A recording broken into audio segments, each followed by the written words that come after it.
I was still at drama school, you know, at Bristol Old Vic, and kind of doing my classical training, and thought I'd go into theatre immediately, and wasn't sure about it. Was a little bit apprehensive about playing such a sort of sexually based character, I suppose. But you know, it was with the rest of the writing and the context of the show, and the fact that Howard wrote characters that weren't sort of, you know, just one-dimensional. You really, yeah, that's on the surface. She is a sort of a sexy, direct kind of girl, but then, you know, you sort of delve into the character and realise that she's a lot sort of, there's a lot more to her. And as an actress, that was quite a kind of exciting challenge, really. Especially series 2, like he's written amazing storylines, and it's been brilliant. So at the beginning of series 1 and this series as well, what was really nice is that we'd have like a day of kind of working on the scripts and reading through the script with Howard, and you know, if something didn't quite work or fit with a character, you know, he'd work to change that so that it felt better, and which was really nice. We were really lucky that we had that opportunity with him.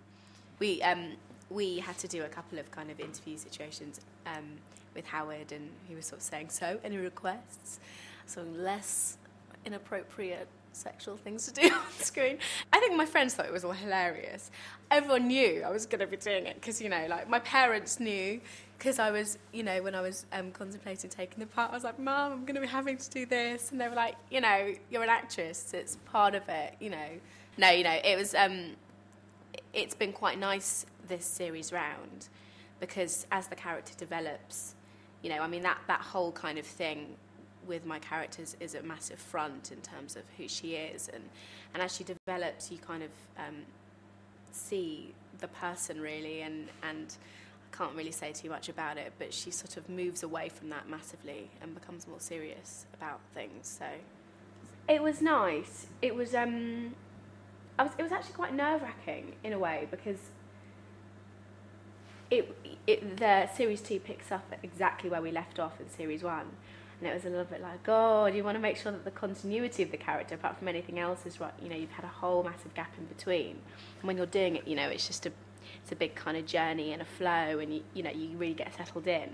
So I kind of, I was nervous about slotting in exactly the right level, and I think it was you know, and it was, as soon as we got on set on the first day, it was like, I know it's all coming back. It's absolutely fine. We're all here, you know, and it was fine.